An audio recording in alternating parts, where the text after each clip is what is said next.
Good afternoon from New York. You're watching News Always On. I'm Kessyl. More than 2,000 buildings were evacuated at the 6:30 morning blast near 5th Avenue and 21st Street after an 86-year-old pipe exploded in the Flatiron district as Thursday's morning rush got underway. The explosion sent thick steam billowing over Manhattan, leaving a crater in the middle of 5th Avenue and igniting concerns over asbestos contamination. Officials warned that they would likely remain evacuated for several days. Environmental test results are still pending, but authorities are working under the assumption that they will show up positive for asbestos contamination. The blast also affected a gas line, water main, and electrical power, which may also take several days to restore. The blast comes almost exactly 11 years to the day of a steam pipe explosion near Grand Central. That explosion on July 2007 shot debris 40 stories into the air, raining mud on Midtown. In that case, authorities said that an 83-year-old underground pipe near the transit hub failed. The blast today remains under investigation, and officials announced that anyone in the immediate vicinity at that time of the blast should bag their clothes and take a shower.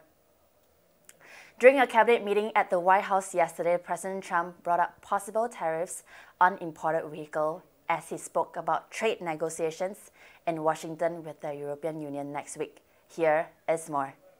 On July 25th, the leaders of the European Union will be coming to see us at the White House. And as you know, I've made no bones about it. They have massive trade barriers where our farmers can't sell there for the most part. They have other barriers on cars and lots of other things, even medical equipment, where it's very, very difficult to sell into the European Union. And they're going to be coming on July 25th to negotiate with us. We said if we don't negotiate something fair, then we have tremendous retribution, which we don't want to use, but we have tremendous powers. You have to, including cars. Cars is the big one. And you know what we're talking about with respect to cars and tariffs on cars. And they know better than you do. They know better than all of us do what that means. So they're going to come and they're going to try and negotiate a deal. I traveled to Pyongyang for the third time. We made progress on some issues. There's a lot of work to do. It may take some time to get where we need to go, but all of this will be taking place against the backdrop of continued enforcement of the existing sanctions. The North Koreans reaffirmed their commitment to denuclearize. We're making progress along the border to get the return of remains, a very important issue for those families. We think in the next couple of weeks we'll have the first remains returned. That's the commitment. So progress certainly being made there. Still a fair amount of work to do, but a very hopeful place that we find ourselves with making this strategic change for North Korea and giving them an opportunity for a brighter future for their people. The White House says President Trump believes Russia would target U.S. elections again, saying the threat still exists. That comes hours after Trump appeared to deny Russia was still targeting the United States. Here is more. I had a chance to speak with the president after his comments, and the president said thank you very much and was saying no to answering questions. The president and his administration are working very hard to make sure that Russia is unable to meddle in our elections. The president will be traveling to Kansas City, Missouri next Tuesday. We certainly believe that we are taking steps to make sure they can't do it again, unlike previous administrations.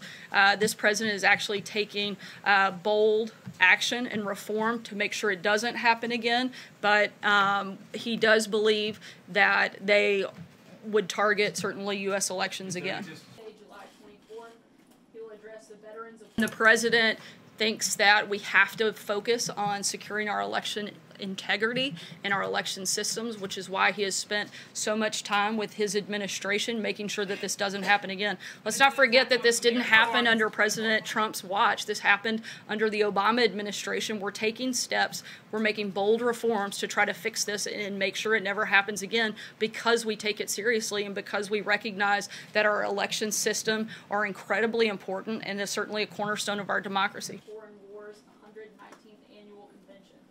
Certainly, as the president said, a number of issues were raised, including Syrian humanitarian aid, Iran's nuclear ambition, Israeli security, North Korean denuclearization, Ukraine and the occupation of Crimea, reducing Russian and U.S. nuclear arsenals, and of course, your favorite topic, Russia's interference in our elections.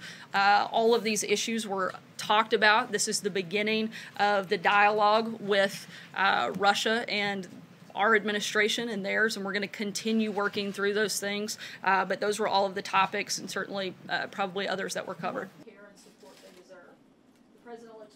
Look, I think the president, as he has said many times before, has been tougher on Russia than anybody. I think you can see that in all of the actions that he's taken, whether it was a plant that was closed due to aluminum and steel tariffs that were put in place by this president. The Treasury Department has issued new sanctions on numerous individuals and entities in Russia. The president has continued sanctions on Russia's malicious cyber activity in response to election hacking. We've expelled 60 Russian operatives from the United States and closed 2 consulates.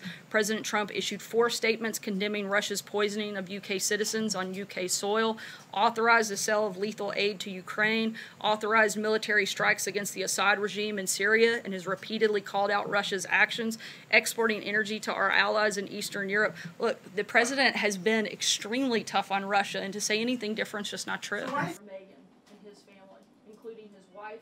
But just to clarify, I know that there was massive media hysteria yesterday over confusion between that individual and a White House staffer, which I think shows, frankly, the outrageousness and the just desire to find the negative in everything that this president does. Just because somebody was simply red-headed, they were accused of being some sort of spy for Russia. I think that this has gotten totally out of control. You guys need to take a little bit of a step back, slow down, and quit going after the Trump administration on every single thing that takes place. We see that there's a threat there. Thank you, Sarah. I just want to... Certainly that's an option on the table that the president is considering, but we are in the investigation process right now, and we'll let you know when we have an announcement. Make sure it never happens again because we take it seriously. The president is focused on long-term economic principles. We have one of the strongest economies that we've had in decades. He continues to look for ways to help protect American workers, and he's going to continue to do that on a number of different fronts in a number of different ways. Again, this is short-term, and the president hopes to open up a number of different markets and to create a more playing trade field across the globe. Thanks so much. An Olympic bronze medalist figure skater was stabbed to death on Thursday in Kazakhstan. Dennis Tan, who is 25 this year, was knifed during a struggle with 2 men he had caught trying to steal the mirrors on his car.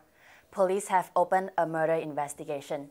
The 25-year-old was Kazakhstan's first Olympic medalist in figure skating when he won bronze in 2014 in Sochi, Russia.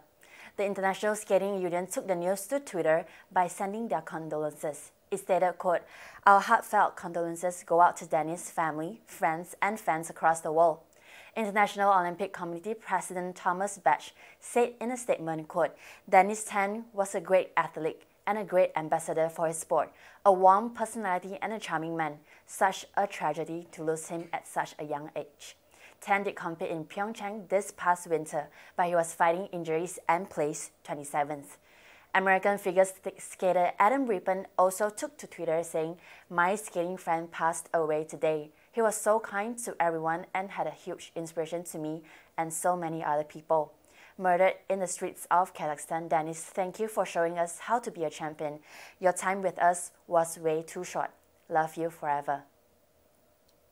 The most unique major championship in men's golf, the Open, has begun today, and this year's edition at Cornerstone, Scotland is going to be especially distinct. So keep an eye out for it. For News Always On, I'm Kessyl, and I'll see you in our next newscast.